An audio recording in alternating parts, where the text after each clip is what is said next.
গাইছ আজি আপোনালোকক দেখাম এইখন এম্প্লিফায়াৰ বোৰ্ড মানে মই নতুনকৈ আনিছোঁ এখন ফ্লিপকাৰ্টৰ পৰা চাব পাৰে কিবা কিনিছোঁ কিবা কিবি আছে আকৌ ইয়াৰে এইখন মেইন বোৰ্ডখন এইখন পেকেটত আছে মই খুলি দেখাইছোঁ গ'ল্ড A543 এম্প্লিফায়াৰ বোৰ্ড এইখন মই খুলি দেখাইছোঁ এইখন চাব পাৰে মেইন বোৰ্ডখন এম্প্লিফায়াৰ বোৰ্ড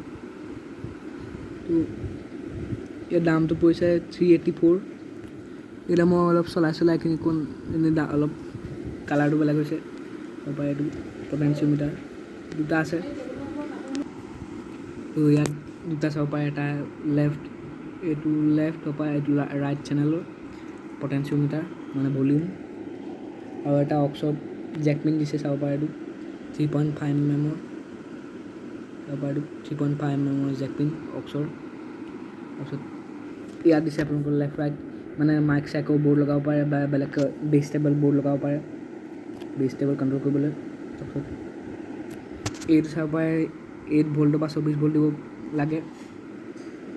8 ভল্টৰ পৰা 24 ভল্ট তাৰপিছত গ'ল্ড A543 লেফ্ট ৰাইট আছে এইটো এনেকুৱা স্ক্ৰু খুলি পেলাই ৱায়াৰ ভৰাব লাগে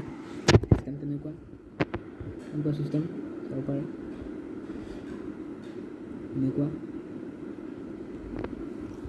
তো এইফালে মই দেখাইছোঁ এইবোৰ ডাঙৰ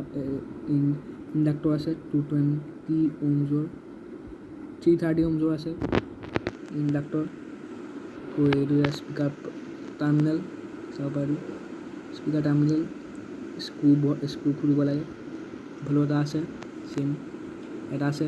মানে ষ্টিৰিঅ' হয় এখন এম্প্লিফায়াৰ বোৰ্ড ষ্টিৰিঅ' আছে 120 ৱাট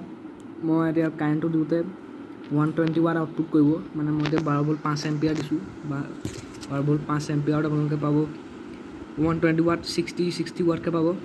24 ভল্ট 2.5 এম্পিয়াৰ দিলেও একেই ৱাটে দিব আপোনালোকে পূৰণ কৰি চাব পাৰে 12 × 5 5 12 60 তেনেকৈ ওলাই আছে পূৰণ কৰিলে ওলাই যায় 2.5 24ক পূৰণ কৰিলে 60 ৱাট ওলাই আছে 60 ৱাট তো এইখনে পিছতলত কি আছে দেখাই দিছোঁ SMD বৰ্ড হয় SMD আছে অলপ হেৰিও আছে এখন ৰিপেয়াৰ কৰাটো অলপ টান আছে চাব পাৰে এইটো লেফ্ট ৰাইট গ্ৰাউণ্ডৰ তাৰপিছত আকৌ এইফালে স্পীকাৰ এইফালে কাৰেণ্টৰ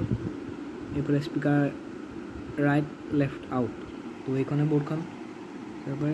ভাল লাগিলে ভিডিঅ'টো লাইক এণ্ড ছাবস্ক্ৰাইব কৰি দিব তো আজিলৈ আহোঁ গাইছ